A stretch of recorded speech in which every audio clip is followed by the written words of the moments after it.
నమస్కారం AK news కి స్వాగతం। పార్లమెంట్ ఎన్నికల సందర్భంగా సోమవారం మందాని ప్రభుత్వ కళాశాలలో ఏర్పాటు చేసిన పోలింగ్ బూత్లో ఆయన తన ఓటు హక్కును వినియోగించుకున్నారు। ఈ సందర్భంగా మీడియాతో మాట్లాడుతూ ఆనాడు అసెంబ్లీ ఎన్నికల సమయంలో 6 గ్యారెంటీల పథకాలను 100 రోజుల్లో అమలు చేస్తామని చెప్పి ఇప్పటివరకు పథకాలను పక్కన పడేశారని అన్నారు। పార్లమెంట్ ఎన్నికలలో ఓట్ల కోసం మళ్లీ పథకాలు ఆశ చూపిన కాంగ్రెస్ పార్టీకి ఓటుతో బుద్ధి చెప్తేనే 6 గ్యారెంటీల పథకాలు అమలు చేస్తారనే ఉద్దేశంతో ప్రజలు ఓటింగ్లో పాల్గొంటున్నారని ఆయన అన్నారు। మందాని నియోజకవర్గంలో స్థానిక ఎమ్మెల్యే ప్రజలను భయభ్రాంతులకు గురిచేస్తూ ఇప్పటివరకు చూసింది ట్రయల్ మాత్రమే, ఇక ముందు 70mm సినిమా చూపిస్తామంటూ మాట్లాడిన తీరును ప్రజలు గమనించారని అన్నారు। మందాని నియోజకవర్గంలో కాంగ్రెస్ పార్టీ ఎమ్మెల్యే ఎన్ని భయభ్రాంతులకు గురి చేసినా కూడా 100 రోజులలో నెరవేరుస్తా అని చెప్పినటువంటి హామీలను పక్కకు పెట్టి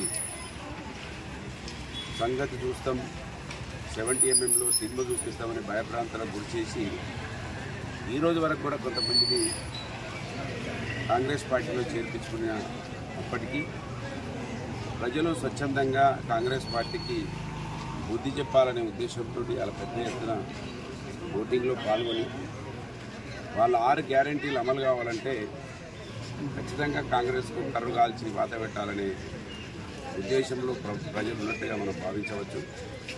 ఖచ్చితంగా ప్రజలు, తెలంగాణ ప్రజలు కావచ్చు, మంత్రి నియోజకవర్గ ప్రజలు కావచ్చు, గత బీఆర్ఎస్ పార్టీ ప్రభుత్వం కేసీఆర్ గారి నాయకత్వంలో ఏ విధంగా సంక్షేమము, అభివృద్ధి